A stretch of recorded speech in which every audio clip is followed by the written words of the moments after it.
नए हैं तो इसे सब्सक्राइब करके बेल आइकन को ज़रूर दबा दें। Thank you.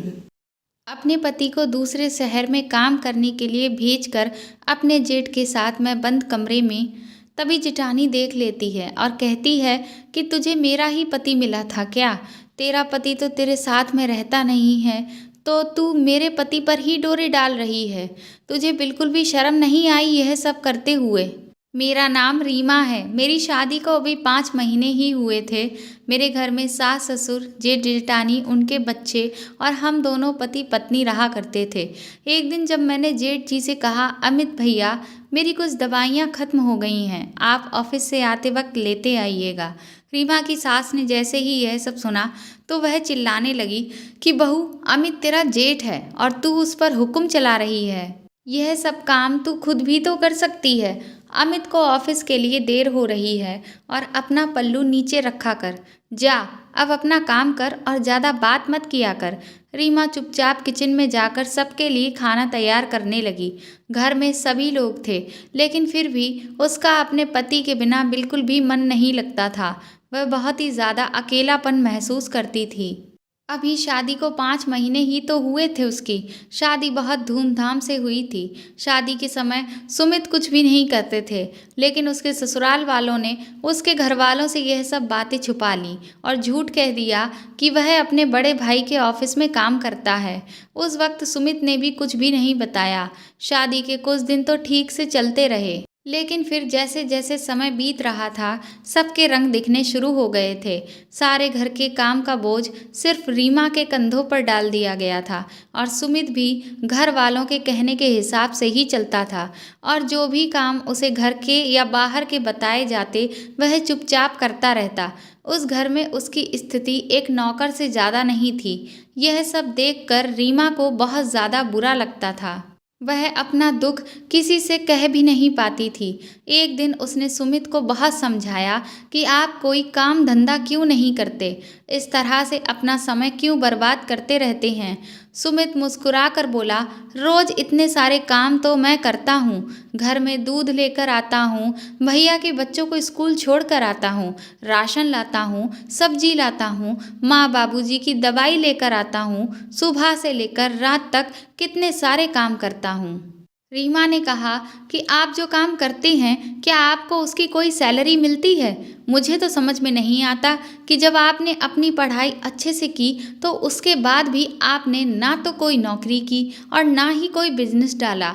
रीमा की बात सुनकर सुमित ने कहा कि मैं नौकरी के लिए बाहर गया था, लेकिन वहाँ अकेले में मेरा मन ही नहीं लगा, तो भैया ने भी कहा कि घर वापस आ जाओ, इसलिए मैं चला आया। रीमा ने कहा, आप घर के काम कर रहे हैं, लेकिन उसका फ़ायदा क्या है? सुमित बोला कि तुम्हें क्या दिक्कत है, खाने को रोटी तो मिल ही रही है ना। रीमा बोली, सिर्फ रोटी खाना ही जीवन जीना होता है क्या? इंसान की क्या और दूसरी कोई ज़रूरत नहीं होती है? और आप जिस रोटी की बात कर रहे हैं वह रोटी आत्मसम्मान की नहीं है। मैंने कहा, मैं माँ बनने वाली हूँ और मैं चाहती हूँ कि मेरे होने वाले बच्चे की पूरी जिम्मेदारी आप अपने कंधों पर उठाएं। मतलब हम दोनों का खर्चा आपको उठाना होगा और यह आपका फ़र्ज़ भी है। मैं हर रोज़ सास और जेठानी के ताने नहीं सुन सकती कि मेरा पति एक नंबर का निठल्ला है, वह कोई काम नहीं करता है। अब तो इस घर में रोटी खाना भी मेरे लिए बहुत मुश्किल हो गया है। रीमा की बात सुनकर सुमित को गहरा झटका लगा। उसे यह एहसास हुआ कि शायद रीमा ठीक कह रही है। अगर उसे इस शहर में नौकरी नहीं भी मिल रही है तो क्या हुआ, वह दूसरे शहर में जाकर भी नौकरी कर सकता है। सुमित ने तुरंत ही अपने एक दोस्त को फ़ोन लगाया और उससे अपने लिए नौकरी की बात की। अगले दिन शाम तक सुमित के दोस्त का फ़ोन आ गया कि उसके लिए एक नौकरी है, तो वह कल ही वहाँ चला आए।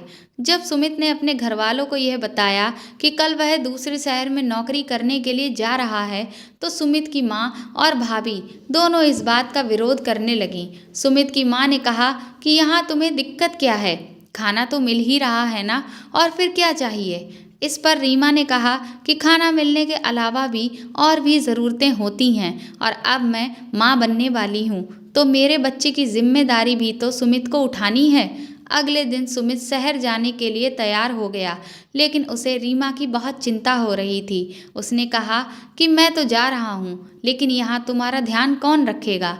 तो रीमा ने कहा कि आप बिल्कुल भी चिंता ना करें, मैं खुद से अपना ध्यान रखूंगी। और फिर अमित भैया भी तो हैं, वह बहुत अच्छे हैं, बिल्कुल बड़े भाई की तरह ही वह मेरा ध्यान रखते हैं। इसीलिए आप बिल्कुल चिंता मत करिए और अपनी नौकरी को पूरी ईमानदारी और मेहनत के साथ करिएगा। मैं चाहती हूँ कि आप भी एक सफल इंसान बने। सुमित तो अपनी नौकरी पर चला गया था, लेकिन रीमा के सास ससुर अब उससे नाराज रहने लगे थे। उनको यह लग रहा था कि उनकी बहू ने उनके बेटे को उन लोगों से दूर कर दिया है। ऊपर से सुमित था तो घर के सारे काम कर देता था। अब यह सारे काम आखिर कौन करेगा? वह इस बात से भी परेशान था कि उनका बेटा नौकरी करने लगा है तो कहीं वह बहू को शहर ले जाकर अलग ना रहने लगे। अगर ऐसा हुआ तो फिर उनके बुढ़ापे में सेवा कौन करेगा? भले ही वह लोग अपने बड़े बेटे बहू के साथ रह रहे थे, लेकिन वह अपनी जिम्मेदारी छोटे बेटे और बहू पर ही डालना चाहते थे। दूसरी तरफ रीमा सिर्फ यह चाहती थी कि उसका पति उसकी जिम्मेदारी उठाए। रीमा की सास ने उस पर इल्ज़ाम लगाने शुरू कर दिए और आस पड़ोस में भी यह बातें करनी शुरू कर दी कि बहू तो हमारे साथ रहना ही नहीं चाहती है और इसी कारण उसने मेरे बेटे को हमसे दूर कर दिया है। लेकिन रीमा सब कुछ सहन कर रही थी, क्योंकि वह नहीं चाहती थी कि कोई भी ऐसी बात हो जिससे सुमित अपनी नौकरी छोड़कर यहाँ वापस आ जाए। अब उसे सिर्फ उस घर में अपने भाई समान जेठ का ही सहारा था। वह पेट से थी, इस वजह से बहुत ज़्यादा काम भी नहीं कर पाती थी, लेकिन फिर भी सारा काम उससे ही करवाया जाता था। रीमा जब काम करके थक जाती तो अमित उससे कहता है कि तुम थोड़ा आराम भी कर लिया करो। यह सब बातें सुनकर अमित की पत्नी गुस्सा हो जाती और कहने लगती कि जब आप मेरे पति हो तो फिर आप रीमा का ख्याल क्यों रख रहे हैं? उसका ख्याल रखने वाला जो था उसे तो उसने दूसरे शहर कमाने के लिए भेज दिया। इस घर में शादी करके वह हमारे भरोसे थोड़ी ना आई थी। एक दिन जब रीमा का मन बहुत मचल रहा था, उसका कुछ चटपटा खाने का मन कर रहा था, तो उससे रहा ना गया और उसने अमित को फ़ोन लगा दिया। बोली, भैया जब आप ऑफिस से आइएगा तो मेरे लिए गोलगप्पे लेकर आइएगा, आज मेरा गोलगप्पे खाने का बड़ा मन कर रहा है। अमित जब घर आया तो उसने गोलगप्पे का पैकेट रीमा को दे दिया। तब तक रात हो चुकी थी और सभी लोग अपने कमरे में सो चुके थे। रीमा अपने कमरे में बैठकर गोलगप्पे खाने लगी, लेकिन तभी जेठानी जब बाथरूम जा रही थी तो उसकी नज़र रीमा पर पड़ गई और उसने गुस्से में सारे घर में शोर मचा दिया। शोर सुनकर सभी लोग रीमा के कमरे के बाहर इकट्ठे हो गए। वह अपनी सास से कहने लगी कि यह तो मेरे पति को मुझसे छीन ही ली की। मुझे इसका चाल चलन कुछ ठीक नहीं लग रहा है। इसने तो मेरे पति को अपना गुलाम ही बना लिया। अगर मैं इस घर में रही तो यह मेरे पति को मुझसे अलग कर देगी, इसलिए मैं अब इस घर में नहीं रह सकती। रीमा की जेठानी ने कहा कि तुझे मेरा ही पति मिला था, अरे वह तेरा जेठ है, तू अपना जी काबू में नहीं रख सकती। अगर गोलगप्पे नहीं खाती तो क्या बिगड़ जाता? क्या मेरा पति तेरी सेवा करने के लिए है इस घर में? और ना जाने क्या क्या उसकी जेठानी ने उसे उल्टा सीधा सुनाया। रीमा की आंखों से आंसू बहने लगे। वह बोली, भाभी अगर मैंने भैया से कुछ मंगवा भी लिया तो कौन सी बहुत बड़ी बात हो गई। मैं भैया को दिल से अपना बड़ा भाई मानती हूँ। मेरा तो कोई बड़ा भाई है नहीं। मम्मी भी मेरी बचपन में ही चल बसी थी। मैंने अमित भैया को हमेशा अपने बड़े भाई की नज़र से ही देखा है और इस नाते से मैंने उनसे अगर कुछ मंगवा भी लिया तो क्या हो गया? अब मैं पापा जी को तो बोल नहीं सकती, इसीलिए मैंने भैया से कह दिया। यह सब बातें सुनकर जेठानी गुस्से में तमतमाकर अपने कमरे में चली गई। इधर रीमा की डिलीवरी का समय नज़दीक आता जा रहा था। वह अब और भी परेशान रहने लगी थी। वह डॉक्टर के पास चेकअप करवाने हमेशा अपनी सास के साथ जाती थी, लेकिन इस बार सास को अपने गांव जाना पड़ा। रीमा के ससुर ज़्यादातर वक्त अपने दोस्तों के साथ ही बिताते। घर में क्या हो रहा है क्या नहीं, इन सब बातों पर बहुत ज़्यादा ध्यान नहीं देते थे। एक दिन रीमा की जेठानी जब अपनी सहेली के घर किटी पार्टी के लिए गई तो रीमा को पेट में अचानक से बहुत तेज़ दर्द होने लगा। जब उसे घर में कोई भी नहीं दिखा तो उसने अमित से कहा। अमित ने तुरंत ही बाइक निकाली और उसे लेकर वह हॉस्पिटल चला गया। अस्पताल पहुंचकर जब चेकअप करवाया गया तो डॉक्टर ने कहा कि डिलीवरी में अभी थोड़ा समय और है और गर्भावस्था के दौरान अक्सर ऐसा हो जाता है कि दर्द होने लगता है। फिर अमित रीमा को कुछ दवाइयाँ वगैरह दिलवा कर घर वापस ले आया। वह लोग जैसे ही घर पहुँचे, रीमा की सास गांव से आ चुकी थी और उसकी जेठानी भी किटी पार्टी से वापस आ गई थी। रीमा की जेठानी अपने पति के साथ रीमा को देखकर आग बबूला हो गई। रीमा की सास बोली, तू तो दिन ब दिन बेशर्म ही होती चली जा रही है। अपने ही जेठ के साथ बाइक पर बैठकर घूमने निकल गई। यह भी नहीं सोचा कि लोग जब देखेंगे तो क्या कहेंगे। जेठानी बोली, तुझे मेरा ही सुहाग मिला है, अब तो तेरा पति तेरे साथ नहीं रहता, तुझे छोड़कर चला गया है, तो क्या तू मेरे पति पर ही डोरे डालेगी? तुझे शर्म नहीं आती? यह सब सुनकर आज अमित से रहा नहीं गया और वह बोला, आप दोनों अपनी बकवास बंद करिए। कुछ भी आप फालतू का बोले चले जा रहे हैं और हम लोगों पर झूठे इल्ज़ाम लगा रहे हैं। मैं रीमा को अपनी छोटी बहन की तरह मानता हूँ और अगर एक बहन तकलीफ़ में है तो क्या भाई का फ़र्ज़ नहीं बनता कि उसकी मदद करें? मैं उसे अभी हॉस्पिटल में दिखा कर लाया हूँ। उसके पेट में बहुत तेज़ दर्द उठ रहा था। जब घर में कोई नहीं था तो इसीलिए उसने मुझसे मदद मांगी और मैं बड़ा भाई होने के नाते उसे डॉक्टर के पास चेकअप के लिए ले गया था। तो आखिर इसमें कौन सा गुनाह कर दिया? रीमा इस घर की बहू भी है और मेरे छोटे भाई की पत्नी भी। जब मेरा छोटा भाई इस घर में मौजूद नहीं है और उसकी पत्नी गर्भावस्था में है तो क्या यह हमारा फ़र्ज़ नहीं बनता कि हम उसका ख्याल रखें? उसे हमारे साथ और सहयोग की ज़रूरत है। क्या हम उसे अकेला छोड़ दें? यह भी तो सुबह से लेकर रात तक हम लोगों के लिए काम करती ही रहती है क्योंकि यह हमें अपना मानती है। तो क्या हम सबका भी फ़र्ज़ नहीं है इसके प्रति कि हम सुमित की गैर हाजिरी में इसका ख्याल रखें? अमित की यह बातें सुनकर रीमा की आंखें भर आईं। अमित ने कहा, और मम्मी जी आप तो उम्र में बड़ी हैं लेकिन फिर भी आपकी भी सोच इतनी घटिया है। रीमा ने कहा, आप दोनों भी तो किसी की पत्नियां हैं। क्या कोई पत्नी अपने पति के होते हुए घर के किसी दूसरे आदमी से किसी काम के लिए भी नहीं कह सकती है? अगर मैं अपने जेठ को अपना बड़ा भाई मानती हूँ और आप इस रिश्ते को गलत समझती हैं तो भाभी, मैं आपसे पूछती हूँ कि जब देवर भाभी का छोटा भाई बन सकता है तो जेठ जी मेरे बड़े भाई क्यों नहीं बन सकते? आप भी तो सुमित से अपने कितने काम करवाती थीं। उनका भी फर्ज बनता है। वह आपसे छोटे हैं और आपके छोटे भाई के समान हैं। तो उसी तरह से मैंने भी अमित भैया को अपना बड़ा भाई मान लिया, तो इसमें क्या गलत किया? आखिर क्यों हमारे रिश्ते को बदनाम किया जा रहा है? क्या एक छोटी बहन अपने बड़े भाई से मदद भी नहीं ले सकती? और अगर वह इंसान अपने छोटे भाई की पत्नी का ख्याल रख रहा है तो इसमें इतनी बातें बनाने वाली कौन सी बात है? तभी रीमा की सास गुस्सा करते हुए बोली, रीमा तू चुप कर। जेठ कभी भी बड़ा भाई नहीं हो सकता है। जेठ के सामने सर पर पल्लू करना चाहिए और ससुर जी कमरे में होते हैं तो उस कमरे में नहीं बैठा जाता। और तू तो बाइक पर बैठकर अपने जेठ के साथ ही चली गई।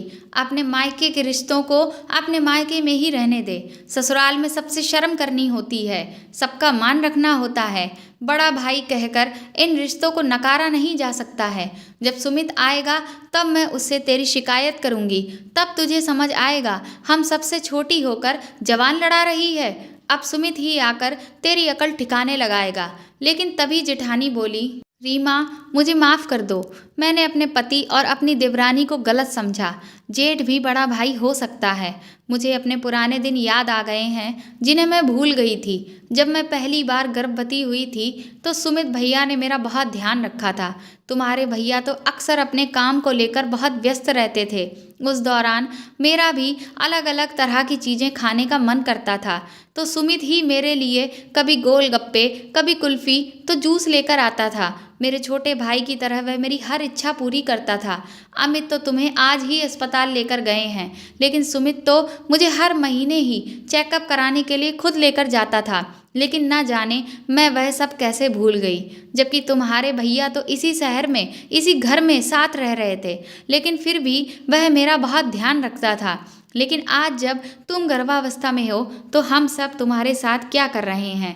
सुमित भैया यहाँ नहीं हैं तो हम लोगों को तो तुम्हारा हर तरफ से ध्यान रखना चाहिए, लेकिन उल्टा हम लोग तुम्हें तकलीफ़ दे रहे हैं। यह कहते कहते मेरी जेठानी की आंखों से आंसू बहने लगे। जेठानी की बातें सुनकर सास ससुर को भी पुराने दिन याद आ गए और वह भी शर्मसार हो गए। तभी अचानक सबकी नज़र दरवाजे पर जाती है। वहाँ सुमित खड़े थे। सुमित को देखकर अचानक से सब खुश हो जाते हैं। सुमित कहता है कि मैंने सब कुछ सुन लिया है। जब रीमा मुझे यह सब बातें बताती थी तो मुझे विश्वास नहीं होता था, लेकिन आज जब मैंने सब कुछ अपने कानों से सुन लिया और आंखों से देख लिया है, तब मुझे विश्वास ही नहीं हो रहा कि मेरे ही परिवार वाले मेरी पत्नी के साथ इतना बुरा व्यवहार कर सकते हैं। सुमित ने कहा, रीमा मेरी तनख्वाह अब काफ़ी अच्छी हो गई है। मैंने यह सब फ़ोन पर नहीं बताया। मैं सबको यह खुशखबरी सामने से देना चाहता था। अब तुम अपना सारा सामान पैक कर लो। हम दोनों इस घर में अब नहीं रहेंगे। सुमित की यह बात सुनते ही रीमा का सारा दर्द खुशी में बदल गया। रीमा खुश होते हुए बोली, यहाँ सब कुछ ठीक है। घर परिवार में ऐसी छोटी बड़ी बातें तो होती ही रहती हैं। मैंने सबको माफ़ कर दिया है। आप भी सबको माफ़ कर दीजिए। आपकी नौकरी अभी नई नई है और दूसरी जगह घर बसाने में समय लगेगा। मेरी भी डिलीवरी होने वाली है। यहाँ मेरा ध्यान रखने के लिए मम्मी जी हैं, भाभी हैं और अमित भैया भी हैं, और वहाँ सिर्फ अकेले आप होंगे। यहाँ मेरा परिवार मेरी अच्छे से देखभाल करेगा। आप बिल्कुल भी फिक्र ना करें।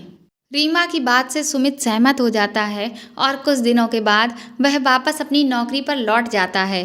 कुछ दिनों के बाद रीमा को एक खूबसूरत सा बेटा होता है। 5 महीने के बाद रीमा सुमित के पास खुशी खुशी रहने चली जाती है, लेकिन हर रक्षाबंधन पर वह अमित को राखी भेजना नहीं भूलती। घर की छोटी बहू घर की बेटी बन जाती है। दोस्तों, रिश्ता चाहे कोई भी हो, अगर आपकी नीयत में खोट है तो वह रिश्ता अपवित्र रहेगा, और अगर दूर का भी रिश्ता है तो भी अगर आपकी नीयत साफ है तो उस रिश्ते में कभी कोई खोट नहीं रह सकता। आपको यह कहानी कैसी लगी हमें कमेंट करके ज़रूर बताएं, और इस वीडियो को ज़्यादा से ज़्यादा शेयर और लाइक करें। और अगर आप मेरे चैनल पर नए